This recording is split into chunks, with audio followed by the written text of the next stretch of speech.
Today's episode is brought to you by Alexandria Archives, the early morning radio show for the South's weirdest university. Visit alexandriaarchives.com today to find out more about the school where running into ghosts, vampires, and things that go bump in the night is just another day on campus. That's alexandriaarchives.com. Go Wendigos. These days I spend a lot of time thinking about the difference between now and then. Between the person I am today and the person I was a few months ago. Then, I thought I was a girl who lost her memory. Now I know I'm too young to have memories, that I'm a chimera built from the scraps of 8 gifted people. Then, I wandered the city where I was born, looking for clues. Now, that city's dead. You know the one I mean. Then, I recorded messages for the person I thought was my lover. Now I know that that person, Zachary, was someone I was programmed to love, someone I've never spoken to directly. And now I don't know who these messages are for. Then I stumbled into danger without ever meaning to. Now? Now when I step into danger, it's because I was sent there. Like today. Today I walked into a living jungle, and I battled monsters, and I came out with someone a little bit like me. All in a day's work. This is Spines.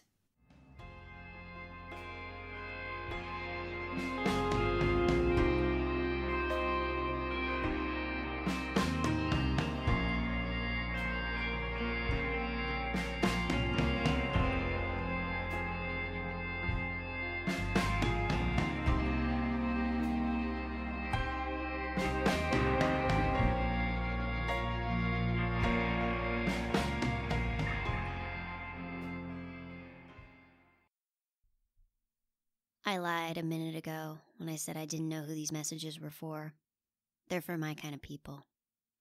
The freaks, the gifted, the ones who can light fires with a snap of their fingers or turn parts of their body into glass. The ones who can eat unfulfilled wishes and snatch thoughts out of the air like paper planes. If that's you, you should know something. You're being hunted. The reasons for this are complicated, and I can't share all of them. If you want to know the full story, go back and listen to all of my messages from the beginning. But the short version is that if you have these abilities, someone might want to use you to make something like me and Zachary. A mosaic. It's best if I don't tell you what mosaics are supposed to be for. Not yet, anyway. The important thing for you, dear listener, is that the pieces don't usually survive the process of making a mosaic. And sometimes it's not just the people going into the mosaic who suffer. Sometimes it's a whole lot worse than that. Here's what happened today. Today, a woman named Miranda drove me to a bridge on a country road. I'll tell you more about Miranda later in another message. For now, all that's important is that she's the closest thing I have to a boss. She takes me where I need to go. She tells me what to do. And sometimes I even listen. Today she took me to that bridge. It took about an hour to get there. For most of that drive, we were surrounded by soft, rolling farmland. The kind of land where people graze cows and grow corn. The kind of land dotted with red barns and big, rambling farmhouses. At the end of the country road, we came to the bridge. It was an old stone bridge, barely wide enough for a single car. Beyond it, the land changed. On the other side of the bridge lay jungle. Maybe it wasn't a jungle in the technical sense. It's not a tropical climate, after all. But it was a place of dense, lush plants, trees growing so close together you could barely move through them. Deep, thick shadows, leaves bigger than most human bodies. It looked like the kind of place no human had ever set foot in, the kind of place people tell scary stories to keep their children away. But that's not what it was. Miranda parked the car and pointed out at the jungle. The compound used to be right there, in the middle of all that, she said. 168 men, women, and children. More than 25 houses. Livestock, buildings. She gestured. I'd be very surprised if any of them were still alive, but there might be something. I nodded and stepped out of the car. Miranda didn't cross the bridge with me. It's best if I do these things alone. The moment I stepped onto the bridge, I felt another mosaic nearby. That's one of the things I can do. I can sense others like me.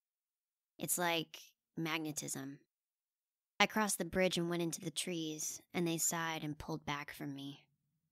That's not some kind of metaphor or symbolism. They literally exhaled and twitched away. I could feel them looking down at me.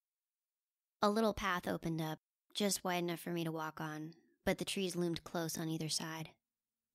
It's like they wanted me to know they were watching. Still, they let me pass. I reached a little clearing, a spot where the path widened and there was enough clear space for some light to reach through the canopy. And that's when I saw Shan.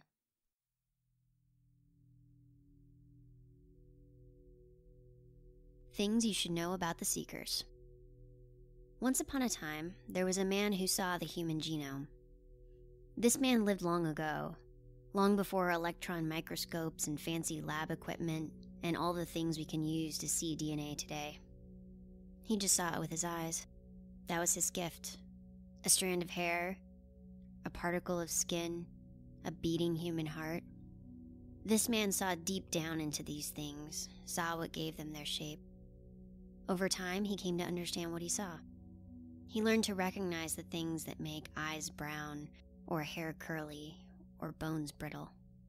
And, more importantly, he saw the things that gave some people gifts like his own. He gathered followers around him, others who had gifts or who knew of them. And he took these followers into a sacred grove, and there he looked deeper into the genes than ever before. How he did this, or what made this time different, that's been lost to the ages. The important thing is that he had a revelation. He saw a long, long road. And at the end of that road lay a world in which everyone has abilities. Everyone, not just the lucky or cursed few. And everyone could pick and choose. They could take the gifts they wanted and reject the gifts they didn't. They would control their own destinies. There were milestones on this road, milestones generations in the future, that would take lifetimes of careful study and planning and work. One of those milestones is the creation of the mosaics. People with many different abilities instead of just one or two. I can't tell you why the mosaics are important. It's too risky now. For now, I'll just say they're a stepping stone on the path to the final milestone, the trumpet. For generations, the Seekers toiled away in their laboratories and libraries, snatching up any new, useful technology that came along. They discovered some great things as they worked, some things they use now. But progress was slow, and some grew impatient. They wanted faster ways to reach Phase Mosaic, the secret paths of blood magic and stolen gifts. Finally, those Seekers split off and became something else, the Splinter. And those two groups have been at war ever since, the followers of science versus the forces of the spiritual and the arcane, the slow path versus the shortcut. One side is led by Miranda, and the other side used to be led by Elliot, who made me. We don't know who leads them now. I fight on the side of the Seekers. And my other half, Zachary, he fights for the Splinter. I wish I understood why.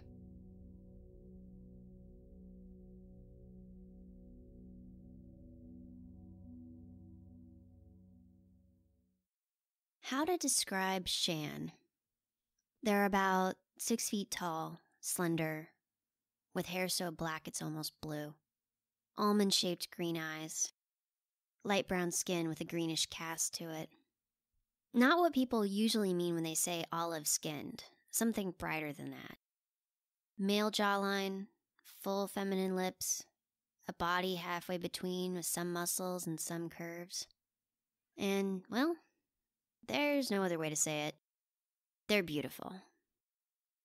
When I first saw them in the clearing, they wore a tattered, loose shirt with the sleeves torn off, baggy cargo pants, no shoes, and their arms were wrapped in delicate green vines. Once I got closer, I saw that those vines disappeared directly into Shan's flesh, and that they moved independently. Shan watched me as I approached. They didn't say anything, just frowned like they weren't sure what to make of me. "You're like me," they said at last. Their voice was low, halfway between male and female.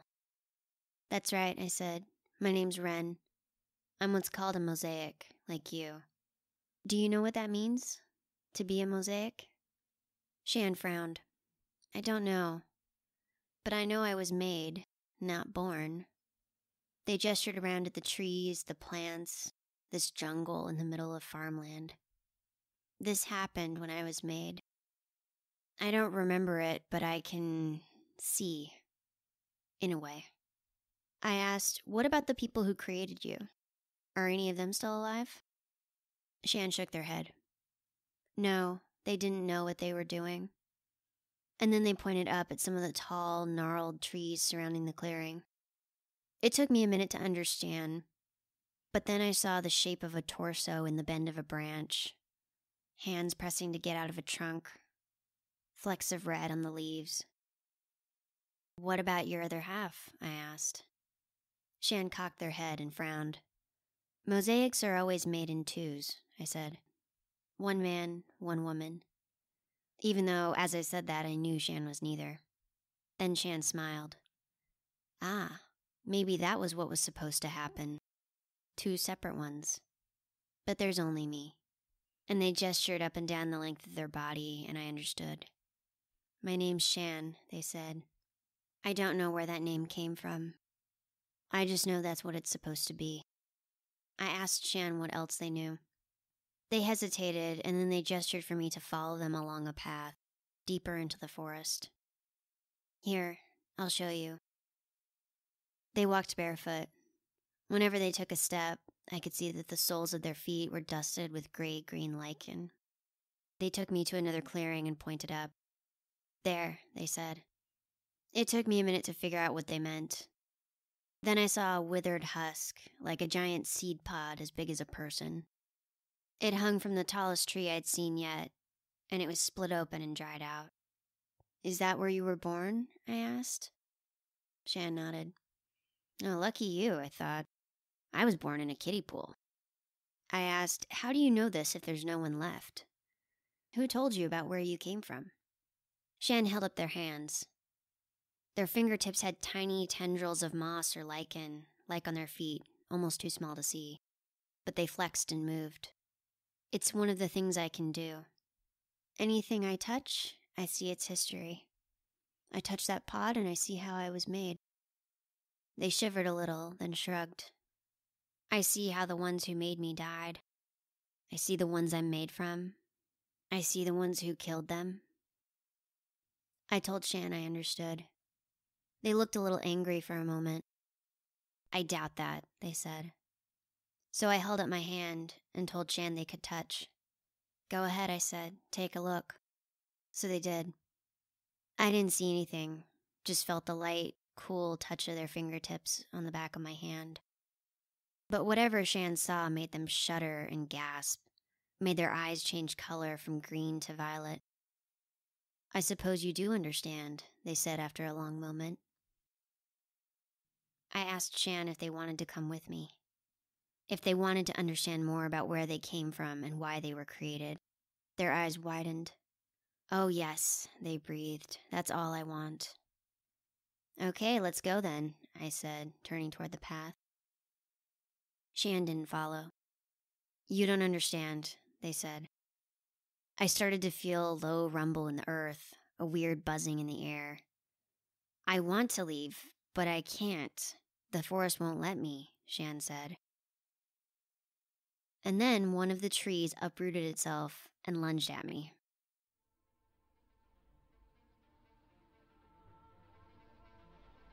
Being a mosaic means I can do lots of things. Some are things my tiles could do, like how I can repair my injuries just as easily as you reshape a piece of Play-Doh. Other gifts are new, powers greater than the sum of my parts. Different abilities merge together to make something else. One of those is teleporting. It took me a while to get the knack of it, doing it on command. But now if, just for example, a giant tree monster tries to knock the shit out of me, I can jump away. I did that automatically, by instinct, and then I was on the opposite side of the clearing. The tree paused before it got to Shan, stopping short before crushing them. But now all of the trees and bushes and plants around me were twisting and shaking and getting ready to move. They didn't move the way you might imagine trees moving. Not big and slow and lumbering like the Ents, or graceful like a willow tree in the breeze. No, more insectile than that. Twitching, jerky-limbed, spindly, and fast. Very, very fast. "You should go," Shan yelled across the clearing. "I can't, but you should." I could see how hard it was for them to say that, how lonely they were. I decided right then I wasn't going anywhere. But I also couldn't teleport out with Shan, so I whipped out another one of my little tricks. I slowed time down to a crawl, so slow that the branch that had been reaching down to rip my head off just kind of drifted over me. I got to Shan, managed to get them in my little pocket of time that lets me move faster than anyone else. I took their hands in my own. They blinked, probably surprised to see me appear in front of them. "Can you jump out of here?" they asked. I shook my head. "No, I can't carry anything with me. And I can't keep things slowed down long enough to get us out of here." I hesitated. "I have another way. But all of this whole jungle, it'll be gone. Can you live with that?" Shan only hesitated for a second before nodding. "Yes." "Okay," I said. "Hold your breath." This is another thing I can do. As my hold on time began to waver, as the trees lurching toward us sped up, I reached out around us. I felt the water in all the trees, the shrubs, the little crawling bits of moss. I reached out and I felt it, and I separated it from the rest. Plants are mostly water, like us.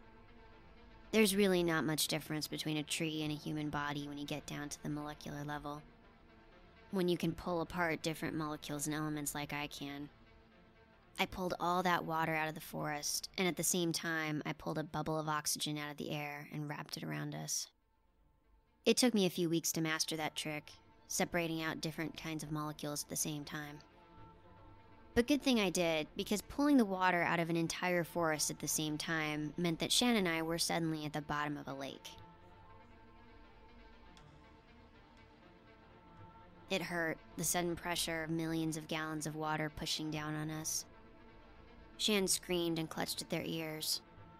But I managed to hang on, to them and to the air bubble, and we slowly floated to the surface. All around us, all along the bottom of the lake, were the skeletons of dead trees, pale and withered and frozen forever. Then there was a forest, now there is a lake. Does that mean my deeds are balanced out? These are the kinds of calculations I do now. Shan stared out at their birthplace, their home, and I could tell they were trying not to cry.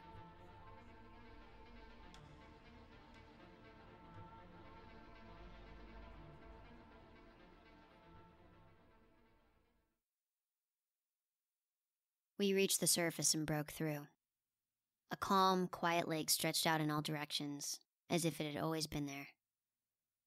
I saw the bridge in the distance, Miranda's car still parked on it.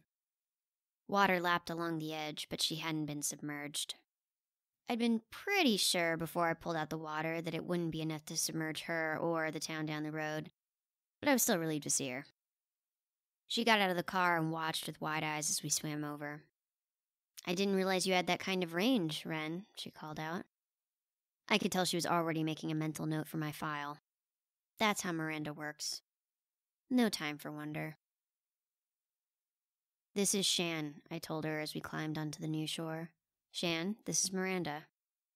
Miranda held out her hand to shake, but Shan kept their distance.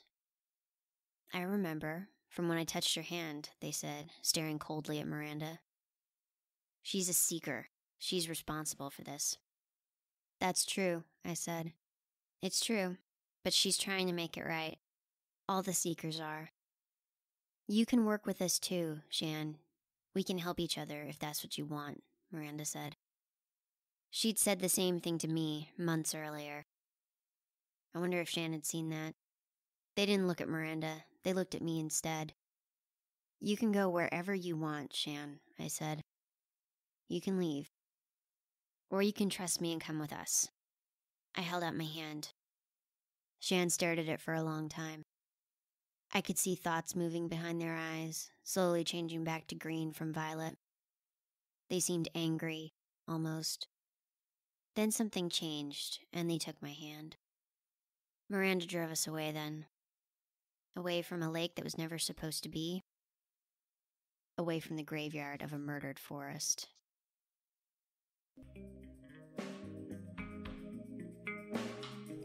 Spines is a production of Zoom Doom Stories. It's narrated by Ren Jones, written by Jamie Killen, website and logos by Benjamin Pond, produced by Jamie Killen and Benjamin Pond. You can support Spines by visiting patreon.com/Spines Podcast and by subscribing and leaving a review on iTunes. Spines is a member of Fate Crafters Studios. Find more great shows at fatecrafters.net. This week we recommend Diary of a Madman. Have you ever wondered why people do horrible things to each other? Have you ever wondered what would drive a person to harm or even kill another person? Have you ever wanted to peek inside the mind of a madman? Now you can. Diary of a Madman is a Paul Satting production and is a must for every fan of horror and psychological thrillers. You can find more about Diary of a Madman at paulsatting.com.